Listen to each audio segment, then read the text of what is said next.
This handful of potatoes looks ordinary, but the way they were grown is anything but. I've always been a little obsessed with food security, not because I'm hungry or have lived through a food crisis, but because I am obsessed with the idea of growing what you eat anywhere. Now, with the way the economy, politics, and the resource allocation services are set up, I'm glad for the focus and purpose in Canada. The food crisis is ongoing with large cities struggling to feed their residents. Wherever I live, in a small apartment, a house, or a townhouse, I'm growing. Most of my houseplants, well, they're mostly actually food, but I have grown a few regular houseplants over the years. Off season, I grow on the kitchen counter, in grow tents, under windows, or any space I can add a light. In summer, it's the balcony and the community garden. I experiment, I fail, I try again, and I teach my sons.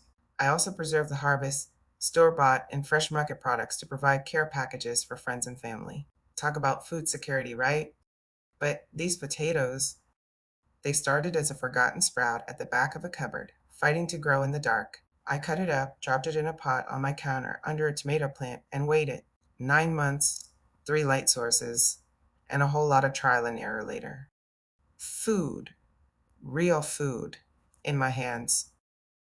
Listen, if you are familiar with my content, you know that I believe you can grow, preserve, and store anywhere. Using whatever you have access to, create a small pantry using shelves or a small closet, or even store food in the linen closet. Water bathing, where you put food in jars and boil them to seal and preserve, is accessible wherever there's a large pot, water, and fire.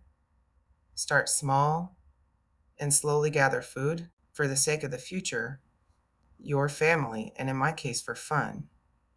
Because why not? And I'm showing you my free recipe book.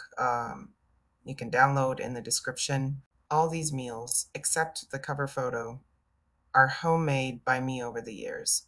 Some are staples and others are substitutions for higher calorie options. You can have a copy sent to you by email by clicking the link in the description. Finally, if you're interested in preserving food to start a pantry, grab my free canning guide in the description for free as well. If one lost cupboard potato can become this, imagine what you can grow with just a little space, a little light, and a little curiosity. Start with one thing. Grow something small today and tell me what you're planting in the comments or ask questions about the process. I'd love to interact with you at the Stillness and Bloom channel